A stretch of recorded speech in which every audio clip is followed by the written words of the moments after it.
Hello students, welcome back to my YouTube channel. Last video में हमने complete किया था एक्सरसाइज 10.2 क्वेश्चन नंबर 6 to 10। आज की वीडियो में हम आगे के क्वेश्चंस को सॉल्व करना सीखेंगे। Now exercise 10.2 question number 11, prove that the parallelogram circumscribing a circle is a rhombus.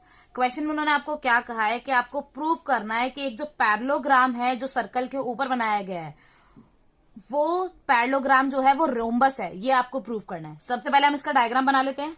अब हमने एक डायग्राम बना लिया जिसके अंदर हमने एक पैरेललोग्राम बनाया है, सर्कल बनाया विद सेंटर ओ।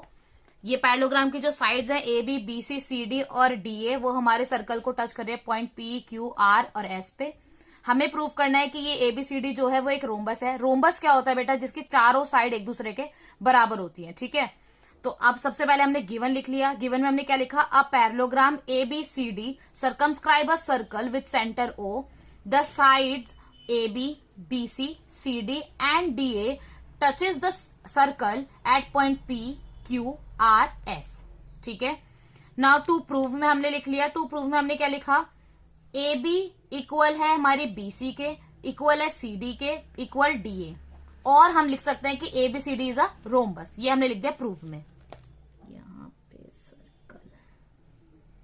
यहां पे सर्कल लिख लेते हैं। ठीक है, नाउ सॉल्यूशन देखते हैं। सॉल्यूशन कैसे करेंगे? सबसे पहले हमने देखा क्योंकि उन्होंने हमें कहा है कि एबीसीडी एक पैरेललोग्राम है, तो हम कह सकते हैं कि ए बी इक्वल है डीसी के और बीसी इक्वल है एडी के, है ना, because ABCD is a parallelogram. तो हमने लिखा A B is equal to DC and BC is equal to D A. इसको हमने बोल दिया इक्वेशन 1। अब जैसा कि हमारी थ्योरम 10.2 कहती है कि अगर एक्सटर्नल पॉइंट से दो टेंजेंट बनाई जाए वो टेंजेंट लेंथ में इक्वल होती है, तो हमने कहा एपी इक्वल है ए एस के, BP is equal to B Q, C R is equal to C Q, D R is equal to D S. Why? Because two tangent drawn from an external point to the circle are equal in length.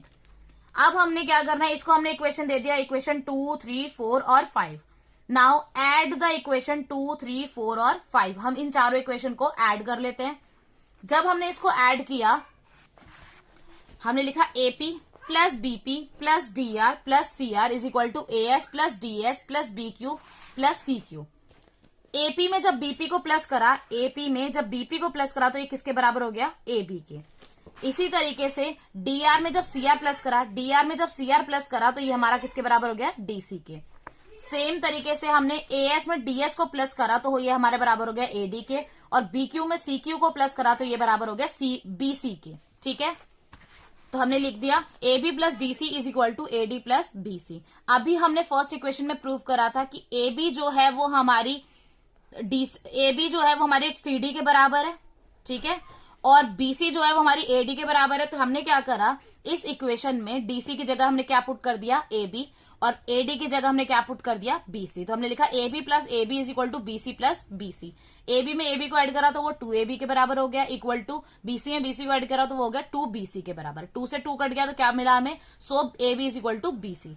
ये हो गई हमारी equation 6। अब हमारी equation 6 और equation 1, इससे हमें क्या मिलता है? इक्वेशन 1 और 6 से हमें क्या मिला कि यहाँ पे हमने कहा था कि ए बी इक्वल है डीसी के और बीसी इक्वल है डीए के, और यहाँ पे हमने कहा है कि ए बी और बीसी एक दूसरे के बराबर है। तो हमें क्या मिला? So A B is equal to BC is equal to C D is equal to C A, hence A B C D is a rhombus.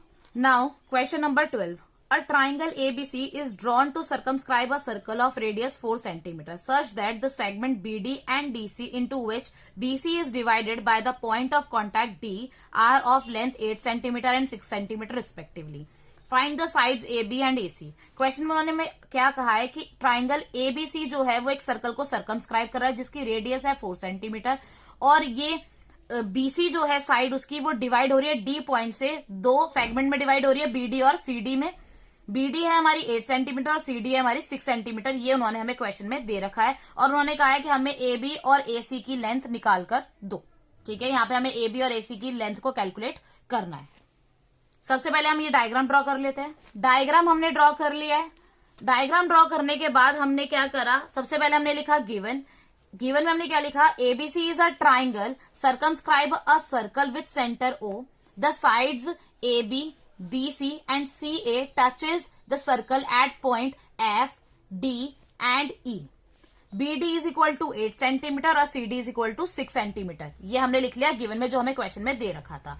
To find में हमने क्या लिखा, दैट ए बी और ए सी। आपको क्या करना है, ए बी और ए सी को निकालना है, तो हम लिखा to find A B and A C.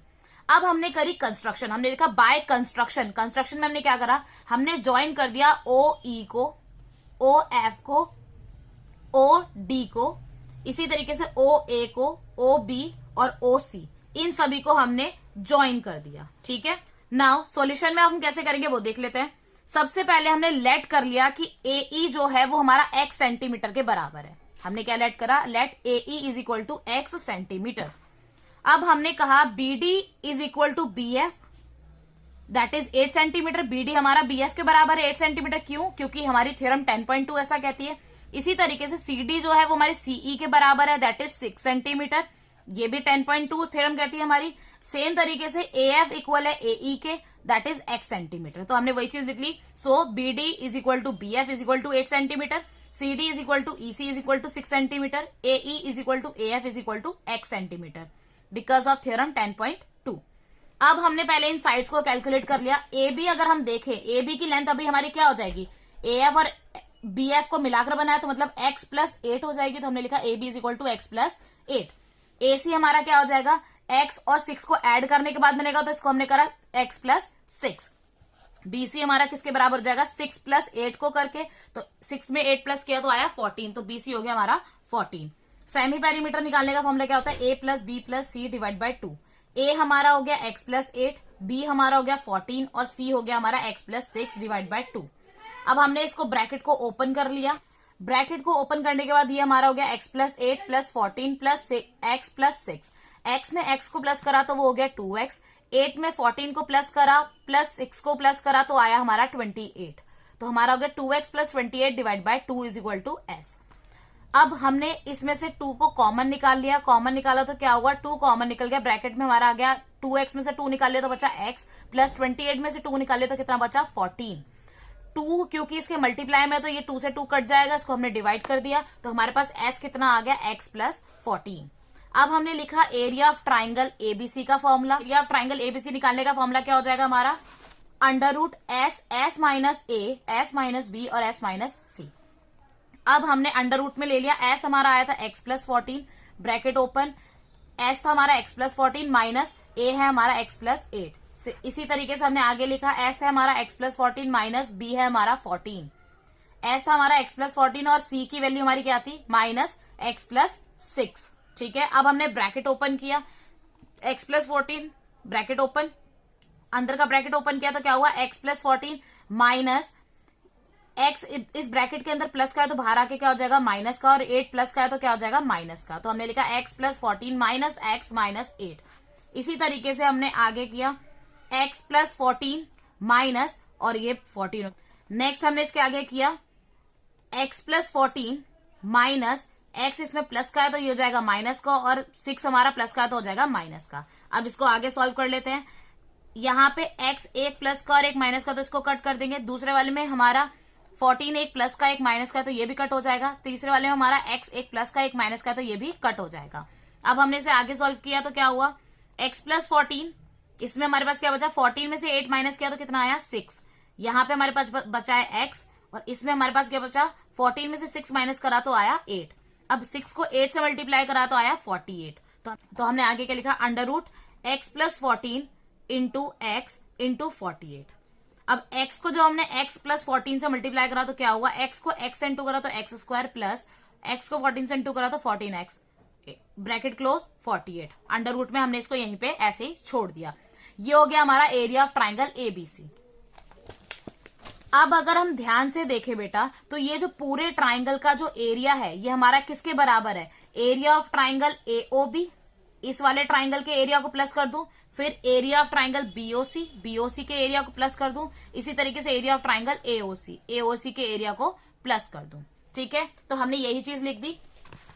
Also area of triangle ABC is equal to area of triangle OBC plus area of triangle AOB plus area of triangle AOC. ये हमने लिख लिया। अब हमें पता है एरिया ऑफ ट्राइंगल का formula हमारे पास क्या, जो हम बचपन से पढ़ते आ रहे हैं, वो है हमारा half into base into height. तो अब हम क्या करेंगे, हमने लिखा area of triangle ABC is equal to half into, अब पहला ट्राइंगल था बीओसी, पहला ट्राइंगल था ओबीसी, तो हमने देखा ओबीसी ट्राइंगल हमारा किधर है, ये रहा। ओबीसी ट्राइंगल के अंदर बेस हमारा क्या हो जाएगा, बीसी, और हाइट हमारी क्या हो जाएगी, ओडी। इसी तरीके से एओबी ट्राइंगल के अंदर बेस हमारा क्या हो जाएगा, एबी, और हाइट हमारी क्या हो जाएगी, ओएफ। इसी तरीके से एओसी ट्राइंगल के अंदर बेस हमारा क्या हो जाएगा, एसी, और हाइट हमारी क्या हो जाएगी, ओई। ठीक है, इसी को अब हम लिख लेंगे। हमने लिखा area of triangle ABC is equal to half into, base था हमारा ओबीसी का बीसी, इंटू हाइट थी OD, plus half into base था हमारा एओबी का एबी, इंटू हाइट थी हमारी OF, plus half into AOC triangle का बेस था हमारा एसी और हाइट थी हमारी ओई।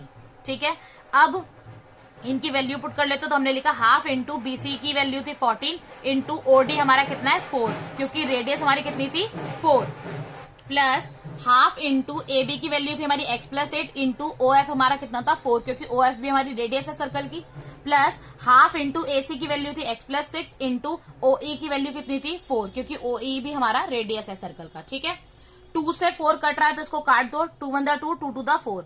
नेक्स्ट वाले में भी 2 से 4 कट रहा है, उसको कट कर दिया, और नेक्स्ट वाले में भी वही चीज करी है हमने, 2 से 4 को कट कर दिया। अब हमारे पास जो बचा है हमने उसको कर लिया। यहाँ हमारे पास बचा है 14 इंटू 2, हमने लिख लिया। नेक्स्ट वाले में बचा है हमारा x प्लस 8 इंटू 2, हमने लिख लिया, प्लस नेक्स्ट वाले में हमारे पास क्या बचा है, x plus 6 into 2 is equal to, जो एरिया ऑफ ट्राइंगल हमारा आया था अंडर रूट में X square plus 14x multiply 48, वो हमने यहाँ पे लिख लिया है।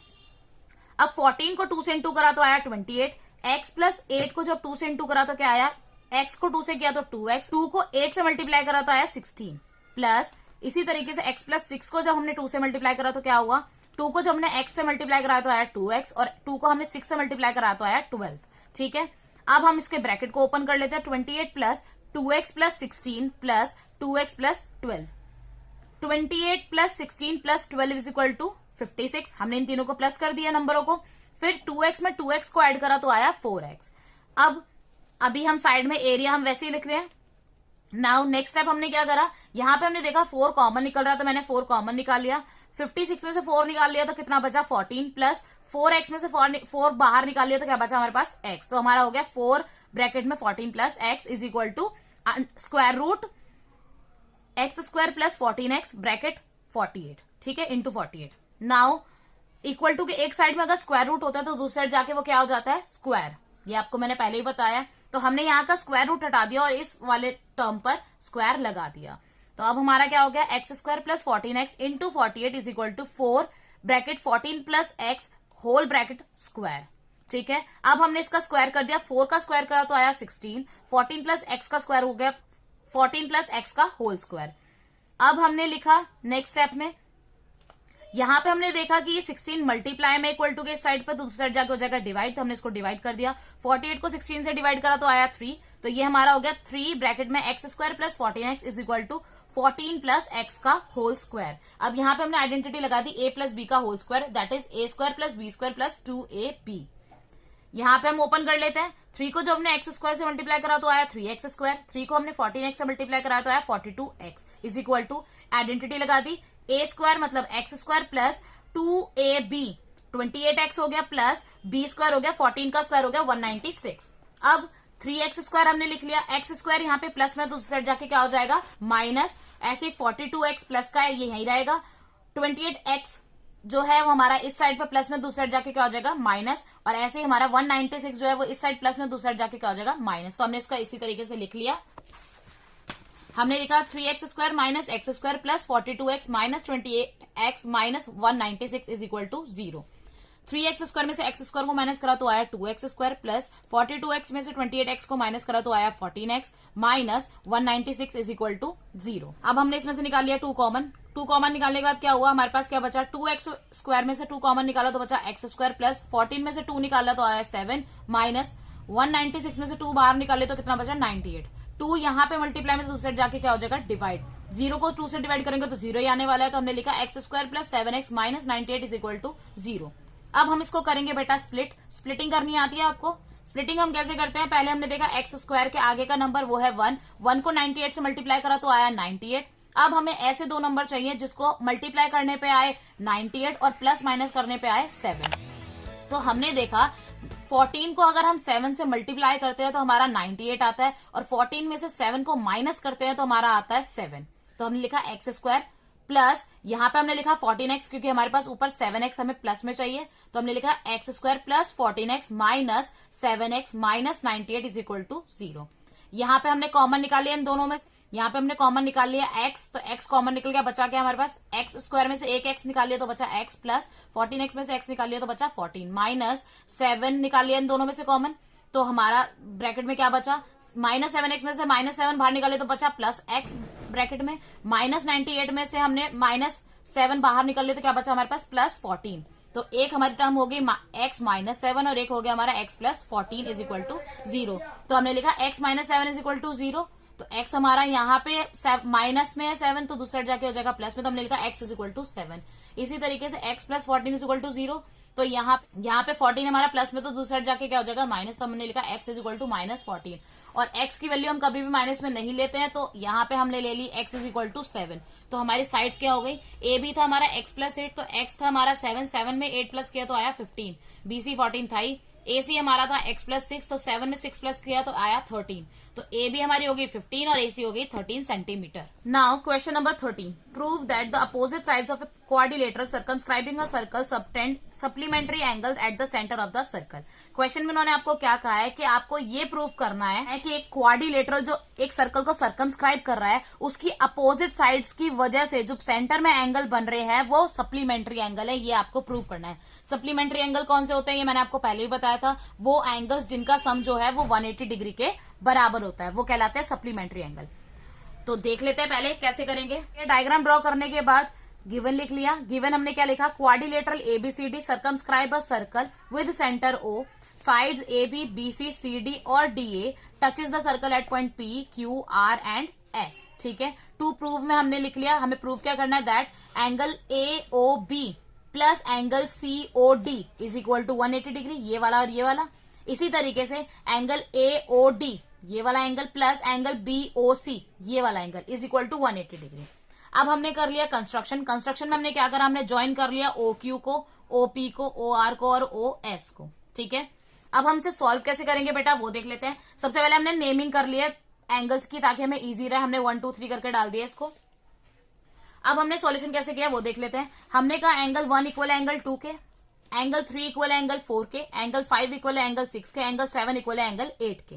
क्यों, क्योंकि हमारी जो टेंजेंट जो ड्रॉ कर जाती है एक्सटर्नल पॉइंट से, हमारी जो टेंजेंट्स ड्रॉ कर जाती है एक्सटर्नल पॉइंट से, वहां से जो हमारे सेंटर में जो एंगल बनते हैं वो हमारे इक्वल होते हैं। ये हमें पहले बताया गया है कि जब भी कभी हम बाहर के किसी पॉइंट से टेंजेंट ड्रॉ करते हैं, उन टेंजेंट की वजह से जो सेंटर में एंगल बनता है वो हमारा इक्वल होते हैं एक दूसरे के। ठीक है, तो हमने लिख लिया एंगल 1 इक्वल एंगल 2 के, एंगल 3 इक्वल एंगल 4 के, एंगल 5 इक्वल एंगल 6 के, एंगल 7 इक्वल एंगल 8 के, because tangent drawn from an external point to a circle subtend equal angle at the centre. अब हमने देखा कि ये क्वाड्रिलेटरल है, तो क्वाड्रिलेटरल के सारे एंगल्स का सम जो होता है वो 360 के बराबर होता है। तो हमने लिखा angle 1 plus angle 2 plus angle 3 plus angle 4 plus angle 5 plus angle 6 plus angle 7 plus angle 8 is equal to 360 degree, because sum of all angles of quadrilateral is 360 degree. Now, क्योंकि हम ये पहले ही प्रूव कर चुके हैं कि एंगल 1 इक्वल है angle 2 के, तो हम यहाँ पे एंगल 2 की जगह एंगल 1 लिख सकते हैं। तो हमने लिखा एंगल 1 प्लस एंगल 1।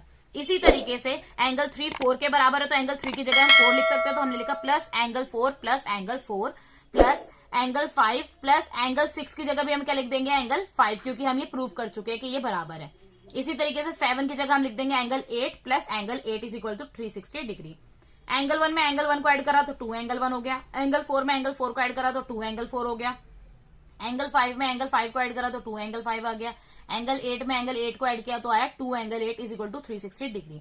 अब इन सभी में 2 कॉमन है तो 2 हमने कॉमन निकाल लिया। ब्रैकेट में हमारे पास क्या बचा, angle 1 plus angle 4 plus angle 5 plus angle 8 is equal to 360 degree. 2 यहाँ पे मल्टीप्लाई में तो दूसरे जाके क्या हो जाएगा, डिवाइड। तो हमने लिखा angle 1 plus angle 4 plus angle 5 plus angle 8 is equal to 360 divide by 2।